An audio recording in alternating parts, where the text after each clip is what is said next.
ನೋಡಿ,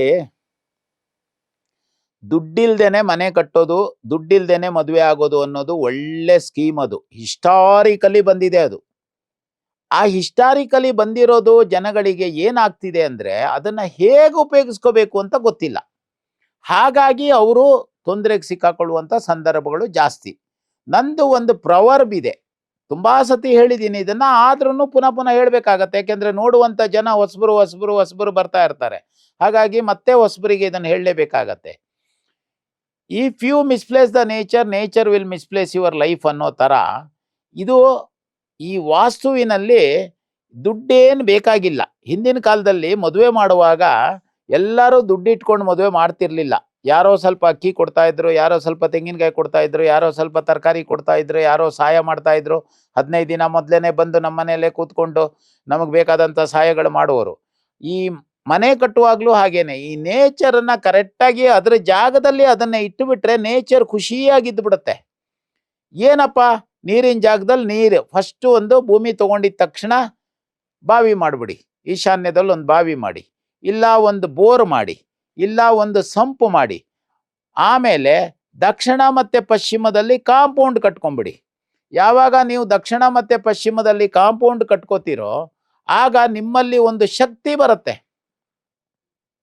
ಏನ್ ಸರ್ ಅದು ಶಕ್ತಿ? ಅದ ಹೆಂಗ್ ಬಂದ್ಬಿಡುತ್ತೆ ಅಂದ್ರೆ, ನಿಮ್ಗೆ ಬ್ಯಾಡ್ ಎಲಿಮೆಂಟ್ಸ್ ಆದಂತ ದಕ್ಷಿಣದ ಯಮ ಮತ್ತೆ ಪಶ್ಚಿಮದ ಪಿತೃಗಳ ಅನಾನುಕೂಲತೆ ಕ್ಲೋಸ್ ಆಗತ್ತೆ.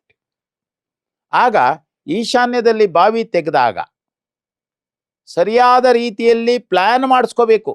ಇದು ಕೂಡ ಬಹಳ ಮುಖ್ಯ ಆಗತ್ತೆ. ಆ ಪ್ಲಾನ್ ಮಾಡಿಸ್ಕೊಂಡಾಗ ನೀವು ಡಿಗ್ರಿ ಕೂಡ ಚೆಕ್ ಮಾಡ್ಕೋಬೇಕು. ತುಂಬಾ ಜನಕ್ಕೆ ಇನ್ನೂ ಡಿಗ್ರಿ ನೋಡೋದು ಗೊತ್ತಿಲ್ಲ. ಈಗ ಇವತ್ತು ಕೂಡ ಒಂದ್ಸತಿ ಹೇಳ್ತೀನಿ, ಈಸ್ಟ್ 90 ಡಿಗ್ರಿ ಬರಬೇಕು, ನೆಟ್ಗೆ ಮೂಗಿನ ನೇರ ಈಸ್ಟ್ ಬರಬೇಕು. ಪಶ್ಚಿಮ 270 ಡಿಗ್ರಿ ಬರಬೇಕು ಹಿಂದ್ಗಡೆಗೆ. ದಕ್ಷಿಣ 180 ಡಿಗ್ರಿ ಬರಬೇಕು, ಉತ್ತರ 0 ಡಿಗ್ರಿ ಬರಬೇಕು. ಈ ಡಿಗ್ರಿ ನೋಡೋದನ್ನ ನಮಗೆ ಸಾಮಾನ್ಯವಾಗಿ ಇಂಜಿನಿಯರು ಕೂಡ ಹೇಳ್ಕೊಡ್ಬೇಕು. ಅವ್ರು ಒಂದ್ಸತಿ ನಮ್ಮ ಜಾಗಕ್ಕೆ ಬಂದು ನಮ್ಮ ಸೈಟನ್ನು ನೋಡಿ ನಮಗದನ್ನು ಹೇಳ್ಕೊಡ್ಬೇಕಾಗತ್ತೆ. ಅವ್ರು ಹೇಳ್ಕೊಡ್ಲಿಲ್ಲ ಅಂದ್ರೆ ನಾವು ಅದನ್ನು ಏನು ಮಾಡೋಕ್ಕಾಗೋದಿಲ್ಲ. ಯಾಕೆಂದ್ರೆ ಎಷ್ಟೋ ಜನಕ್ಕೆ ಇದು ಗೊತ್ತಿಲ್ಲ.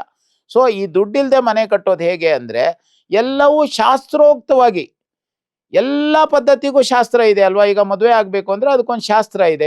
ಯಾವ ತರ ಹುಡುಗಿನ ಕರ್ಕೊಂಡ್ಬರ್ಬೇಕು, ಯಾವ ತರ ಹುಡುಗನ ಕರ್ಕೊಂಡ್ಬರ್ಬೇಕು, ಯಾವ ತರ ಮಂಟಪದಲ್ಲಿ ಕೂರಿಸ್ಬೇಕು, ಯಾವ ತರ ಧಾರೆ ಮಾಡ್ಬೇಕು, ಯಾವ ತರ ಕರಿಮಣಿ, ಎಲ್ಲದಕ್ಕೂ ಶಾಸ್ತ್ರ ಇರೋ ತರನೇ ಈ ವಾಸ್ತುವೇ ಮನೆ ಕಟ್ಟುವಾಗ ಕೂಡ ಒಂದು ಶಾಸ್ತ್ರೋಕ್ತವಾಗಿ ಮಾಡಬೇಕು.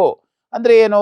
ಈಶಾನ್ಯದಲ್ಲಿ ನೀರನ್ನ ಇಡಬೇಕು, ಸೌತ್ ಮತ್ತೆ ವೆಸ್ಟ್ ಕಾಂಪೌಂಡ್ ಹಾಕಬೇಕು, ಮತ್ತೆ ಪಾಯ ಶುರು ಮಾಡಬೇಕು. ಆಗ ಏನಾಗತ್ತೆ ಅಂದ್ರೆ ನಿಮ್ಗೆ ಒಂದಲ್ಲ ಒಂದು ಕಡೆಯಿಂದ ದುಡ್ಡು ಒದಗಿ ಒದಗಿ ಒದಗಿ ಒದಗಿ ಬರುತ್ತೆ. ಅದನ್ನೇ ದುಡ್ಡು ಇಲ್ದೇನೆ ಮನೆ ಕಟ್ಟೋದು ಅಂತ ಹೇಳೋದು. ಸಾಧಾರಣವಾಗಿ ನನ್ನ ಜೀವಮಾನದ ಅನುಭವದಲ್ಲಿ ಒಂದು 20 ಲಕ್ಷ ರೂಪಾಯಿ ಇಟ್ಕೊಂಡ್ರೆ 50, 70, 80 ಲಕ್ಷ ರೂಪಾಯಿ ತನಕನೂ ಮನೆ ಕಟ್ಟದವ್ರು ಇದ್ದಾರೆ. ಹಾಗಂತ ವಾಸ್ತು ದೋಷ ಮಾಡಿದ್ರೆ ಮನೆ ನಿಂತೋಗೋದೇ ಜಾಸ್ತಿ. ಮನೆ ನಿಂತೋಗೋದು, ಇಲ್ಲ BBMP ಇಂದ ಪ್ರಾಬ್ಲಮ್ ಆಗೋದು, ಇಲ್ಲ ಪಕ್ಕದ ಮನೆಯವ್ರು ಕೇಸ್ ಹಾಕೋದು, ಇಲ್ಲ ಆ ಮನೆಯವರು ಬಂದು ಸ್ಟೇ ಹಾಕೋದು, ಇಲ್ಲ BD ಅವರು ಬಂದು ಅಡ್ಡ ಮಾಡೋದು, ಇಂಥದ್ದೆಲ್ಲ ಕಿತಾಪತಿಗಳು ಶುರು ಆಗ್ತವೆ. ಅದೇ ದುಡ್ಡಿಲ್ದೆ ಮನೆ ಕಟ್ಟೋದು ಅಂದ್ರೆ ಇನ್ನೇನಿಲ್ಲ. ಏನು ದುಡ್ಡಿಲ್ದೇನೆ, ಕೆಲವರೆಲ್ಲ ಕೇಳಿದಾರೆ ನನ್ನನ್ನ ಹಿಂದೆನು, ಈಗಲೂ ಕೇಳ್ತಾರೆ, ಏನ್ ಸರ್ ಏನು ದುಡ್ಡಿಲ್ದೇನೆ ಮನೆ ಆಗತ್ತಾ? ಹಾಗೆಲ್ಲ ಮಾತಾಡಬಾರ್ದು. ಒಂದು ಸಣ್ಣ ಅಮೌಂಟ್ ಇಟ್ಕೊಂಡ್ರೆ, ಒಂದು 20% ದುಡ್ಡು ಇಟ್ಕೊಂಡ್ರೆ, ಅಥವಾ ಒಂದು 25 ಲಕ್ಷ ರೂಪಾಯಿ ಇಟ್ಕೊಂಡ್ರೆ 1 ಕೋಟಿ ಮನೆ ಕಟ್ಬೋದು. ಒಂದು 10 ಲಕ್ಷ ಇಟ್ಕೊಂಡ್ರೆ 40 ಲಕ್ಷ ರೂಪಾಯಿ ಮನೆ ಕಟ್ಬೋದು. ಏನೂ ಇಲ್ಲ ಸರ್ ನಾನು ಮನೆ ಕಟ್ಟಕ್ಕೆ ಶುರು ಮಾಡ್ತೀನಿ ಅನ್ನೋದು ಸರಿಯಾದ ರೀತಿಯಲ್ಲ. ಹಾಗಾಗಿ ಸ್ವಲ್ಪ ದುಡ್ಡು ಇಟ್ಕೊಂಡು ವಾಸ್ತುನ 100ಕ್ಕೆ 100 ಫಾಲೋ ಮಾಡಿದ್ರೆ ನೀವು ಒಳ್ಳೆ ಮನೆಯನ್ನ ನಿರ್ಮಾಣ ಮಾಡ್ಕೊಳ್ಳೋದಕ್ಕೆ ಎಲ್ಲಾ ರೀತಿಯ ಸಹಾಯಗಳು ನಿಮಗೆ ಬರುತ್ತೆ ಅಂತ ಹೇಳ್ತೀನಿ.